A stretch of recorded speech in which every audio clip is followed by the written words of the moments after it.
My Lord Inquisitor, delighted as always to receive further requests for cooperation between our two august departments. I hope that the work submitted herein is up to your exacting standards. Your servant, as always, Oculus Imperia. Trazyn the Infinite is a Necron overlord of the Nihilak dynasty, who views himself as both the foremost scholar and historical archivist of his entire race. Of all the known Necron overlords, Trazyn is considered by many to be one of the most unique and eccentric of his kind, seemingly uninterested in the petty political power struggles or desires which motivate many of his contemporaries. Despite being a member of the Nihilak dynasty, Trazyn often operates independently of his own kin, as his various actions over the millennia have resulted in him running afoul of many other high-ranking Necrons from a number of different dynasties. Despite making many powerful enemies over the course of his long life, Trazyn appears to care little in regards as to how many of the members of his race view him, for nothing will deter him in carrying out his various goals and objectives. In this case, Trazyn's primary mission is to acquire unique artifacts and biological specimens to add to his collection upon the tomb world of Solemnis, a world which serves as the Overlord's personal museum and gallery. Indeed, Trazyn's collection is known to hold countless examples of rare and one-of-a-kind artifacts, with some of these relics even dating back to the days of the War in Heaven, or beforehand, a conflict that took place roughly 65 million years ago. Because of his desire to ensure the historical preservation of the galaxy's greatest treasures, Trazyn will typically go to war for the sole purpose of expanding his collection, or in rare instances to obtain replacements for those exhibits that have, for one reason or another, been damaged or destroyed. One of the rare exceptions to this rule, however, was during the events of Abaddon the Despoiler's 13th Black Crusade, as Trazyn would, somewhat surprisingly, lend his aid to Imperial forces, in an attempt to stem the ever-increasing tide of chaos that was bleeding into the material realm from the depths of the warp space rift known as the Eye of Terror. To this end, Trazyn would not only release a substantial number of specimens from his collection to combat against the forces of the Black Legion, but would even assist Belisarius Cawl, an Archmagus Dominus of the Adeptus Mechanicus, in activating the Cadian pylons, structures which were seemingly designed to repel the energies of the warp. While the pylons briefly managed to prevent the Eye of Terror from expanding further into the material universe, Trazyn, after realizing that the world was ultimately doomed, would choose to abandon Cadia and return to Solemnis. In more recent years, Trazyn has been searching for a way to enter into the depths of the Cicatrix Maledictum, the colossal warp space rift which formed following the destruction of Cadia, which has since split the galaxy in two, presumably for the purpose of locating new and unique specimens for his collection. While the exact number of artifacts located in Trazyn's collection remains unknown, the galleries of Solemnis are known to include the following: the fossilized remains of a biological warp entity known as an enslaver, the severed head of Sebastian Thor, the man who led the Imperium's religious reformation following the Reign of Blood, the Wraithbone Choir of an Eldari craftworld known as Altansar, and even a fully intact specimen of a Krork, the gargantuan ancestors of the modern Orc race. In addition to these specimens, Trazyn's collection also includes a number of dioramas known as the Prismatic Galleries, with each diorama depicting major historical events which the Overlord deems worthy enough to be remembered.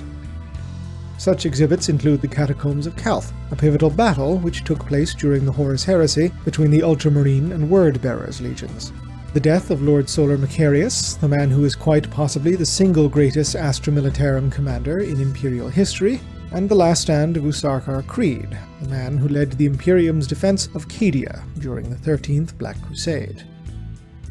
One item within Trazyn's collection stands above all others, primarily due to the air of mystery surrounding it. The particular specimen is described as a giant of a man clad in Baroque power armour, whose face is contorted and twisted into a permanent scream. Because of the sheer amount of intrigue generated by this particular exhibit, due to the potential implications regarding its identity, this leads to an important question. Just who, or what, is this so-called giant within Trazyn's collection? Given that the specimen is described as being both a giant of a man as well as wearing power armor, it would appear to heavily imply that this is some type of transhuman warrior, such as a space marine, as such individuals are typically clad in suits of power armor, in addition as well to being far larger than the typical baseline human. But given that the giant's powered armor is described as being Baroque, implying heavily ornate in nature, it would strongly indicate that, if this man is indeed a space marine, he is, or rather was, an individual of great importance prior to his capture. This has led some to suspect that this giant is none other than one of the Primarchs, the genetically engineered sons of the Emperor of Mankind. Specifically, some have claimed that Trazyn has within his collection none other than Vulcan, the Primarch of the Salamanders Legion. Vulcan was himself last seen during the War of the Beast, a conflict which took place during mid-M32, where he and the Orc warlord known as the Beast were seemingly vaporized in a massive explosion following the destruction of the Beast's gargantuan temple Gargant. Despite this, some maintain that Vulcan had managed to survive the resulting explosion, due not only to the fact that the beast itself also managed to survive, albeit sustaining a number of injuries in the process, but also as a result of the Primarch's apparent immortality. Vulcan was an extremely rare type of individual known as Perpetual, with his perpetuality granting him the ability to regenerate from the most grievous of wounds, and even from death itself. Not only this, but Vulcan was frequently described as being one of, if not the, largest Primarch, marking him as a literal giant among giants. As well as this, Vulcan was known to frequently wear a highly ornate and custom-forged suit of power armor, known as the Draken Scale, which, when combined with his sheer size, would certainly appear to fit the description for the giant within Trazyn's collection. In addition, Trazyn has been known to frequently come into conflict with the Salamanders chapter, seeking to obtain many of their sacred relics. One such example was during the Totran Crusade, where Trazyn attempted to claim the Spear of Vulcan, one of the 9 artifacts forged by the Primarch himself from the Forge Father Vulcan Histan, although the Necron would ultimately fail in his quest. With these various factors in mind, it would certainly make a degree of thematic sense for Trazyn to acquire such artifacts, possibly for the purpose of depicting a diorama of the Primarch forging such items, which he can then display within the prismatic galleries, should Vulcan indeed already exist within the Necron's collection. However, it would appear unlikely for a giant in Trazyn's collection to be Vulcan, due to a number of reasons. First of which is in regards to Vulcan's perpetuality, or more specifically lack thereof. As detailed within the novel Old Earth, Vulcan, after being stabbed through the heart with a shard of fulgurite by the Perpetual named John Grammaticus, and his subsequent resurrection upon Nocturne, his legion's homeworld, would journey through the depths of the warp in order to reach the Imperial throne world of Terra.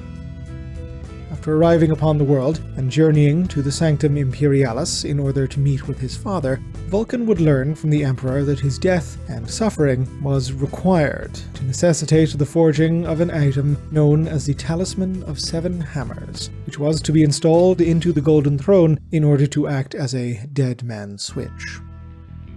Not only this, but the Emperor would heavily imply that Vulcan had lost his perpetual traits after being slain by John Grammaticus, due to having experienced what is described as true death, as detailed within the following quote.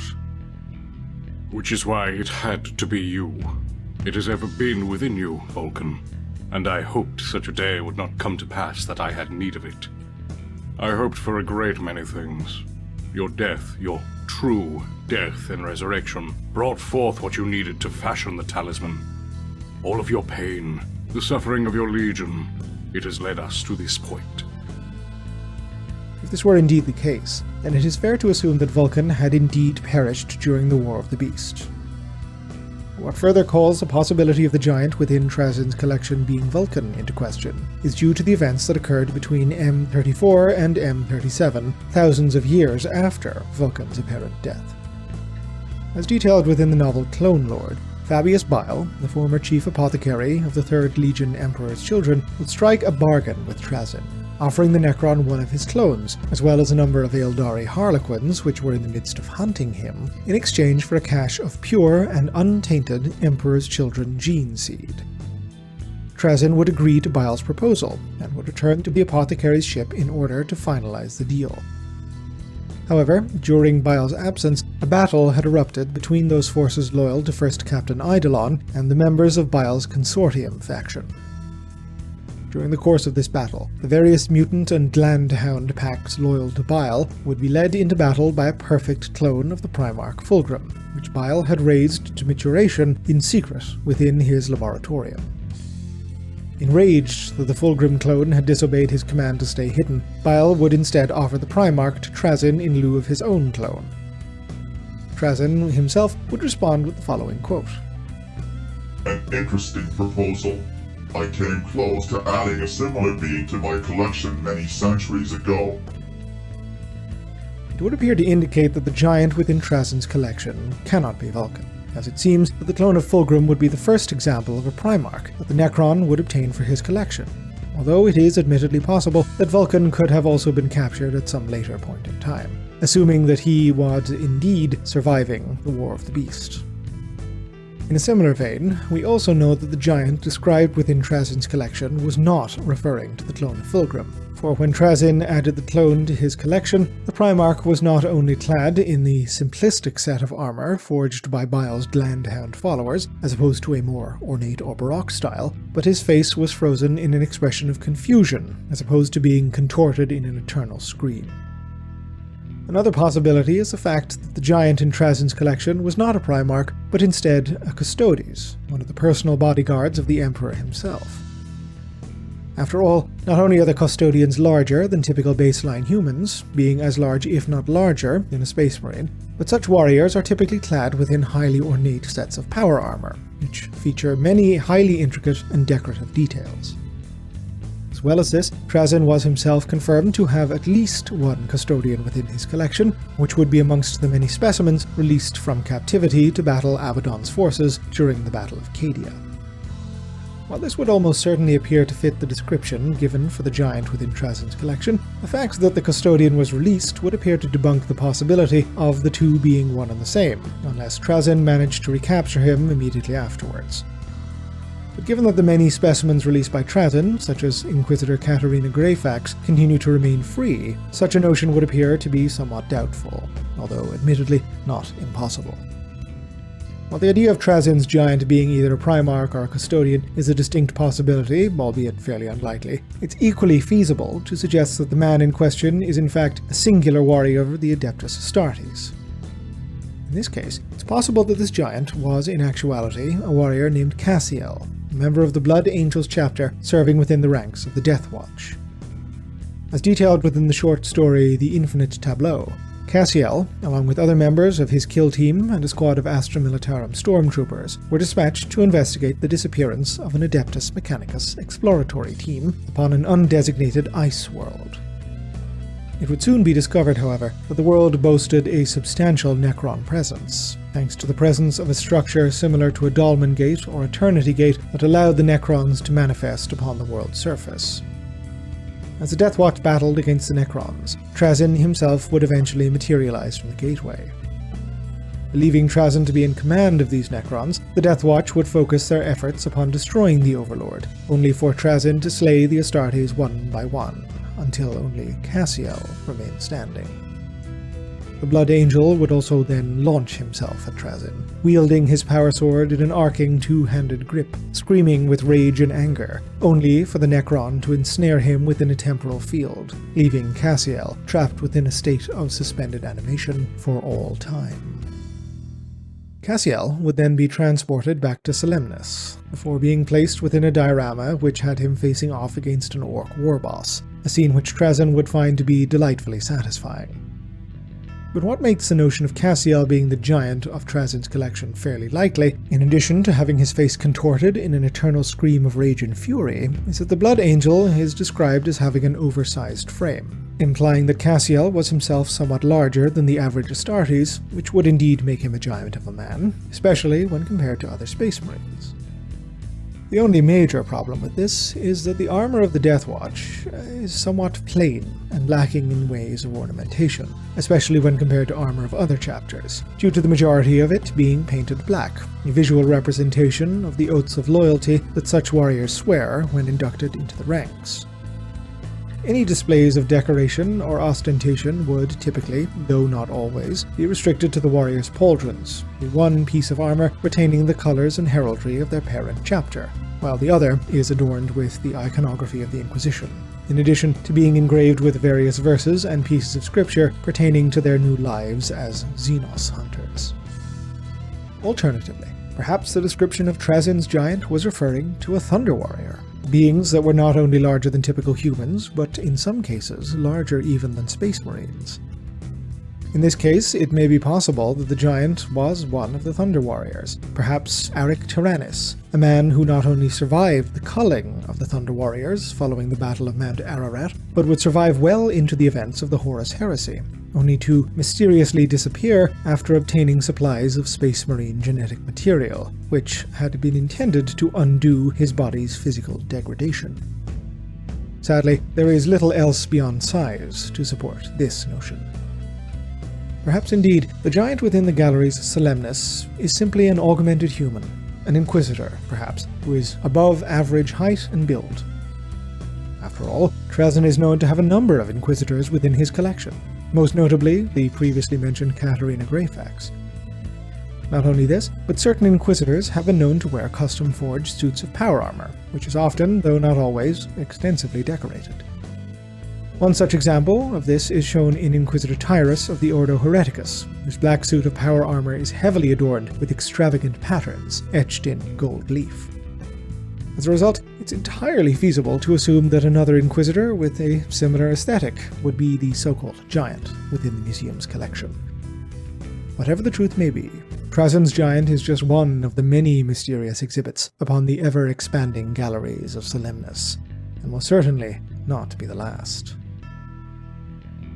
What do you think? Leave a comment below, and as ever, thanks for watching.